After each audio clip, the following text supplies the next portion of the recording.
تین دوست ایک فیکٹری میں کام کرتے تھے اور شہر کی ایک اونچی عمارت کے سب سے اوپر والے فلیٹ میں رہتے تھے۔ ایک رات وہ کام سے بہت دیر سے واپس آئے، تھکے ہوئے، ہارے ہوئے۔ جب عمارت میں داخل ہوئے تو پتہ چلا کہ لفٹ تو بند ہو چکی ہے۔ اب ان کے پاس صرف ایک ہی راستہ تھا، سیڑھیاں۔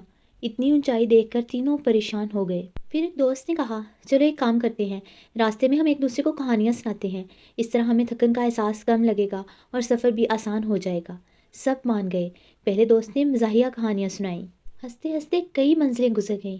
پھر دوسرے دوست نے ماضی کی کہانیاں سنائیں، بچپن، دوستیاں، وقت کا پتہ ہی نہیں چلا۔ اور آخر میں سب سے تیسرے کی باری تھی۔ اس نے جذباتی کہانیاں سنانا شروع کی، زندگی کی حقیقتیں، خواب اور جد و جہد۔ یوں ہی باتوں باتوں میں وہ منزل تک پہنچ چکے تھے۔ تھکے ہوئے تھے مگر خوش تھے۔ باتوں باتوں میں انہیں وقت کا احساس ہی نہیں ہوا۔ لیکن جیسے ہی وہ دروازے کے سامنے پہنچے، اچانک تینوں خاموش ہو گئے، ایک دوسرے کو تکنے لگے اور پھر اچانک چونک اٹھے۔ چابیاں، اوہ ہو، چابیاں تو ہم نیچے ہی بھول آئے ہیں۔ وہ سب نادم ہو کر سیڑھیوں پر ہی بیٹھ گئے۔ اتنا لمبا سفر طے کیا مگر جس چیز کے لیے آئے تھے وہ ساتھ لے کر ہی نہیں آئے۔ ہمیں بھی سوچنا چاہیے کہ ہم جو لمبی لمبی مسافتیں طے کر رہے ہیں، ہم جس مقصد کے لیے اس دنیا میں آئے ہیں، کیا وہ بھی پورا کر رہے ہیں؟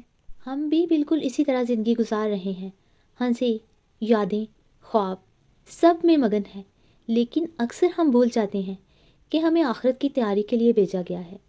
کہیں ایسا تو نہیں کہ ہم بھی بے مقصد ہی مسافت طے کر رہے ہیں؟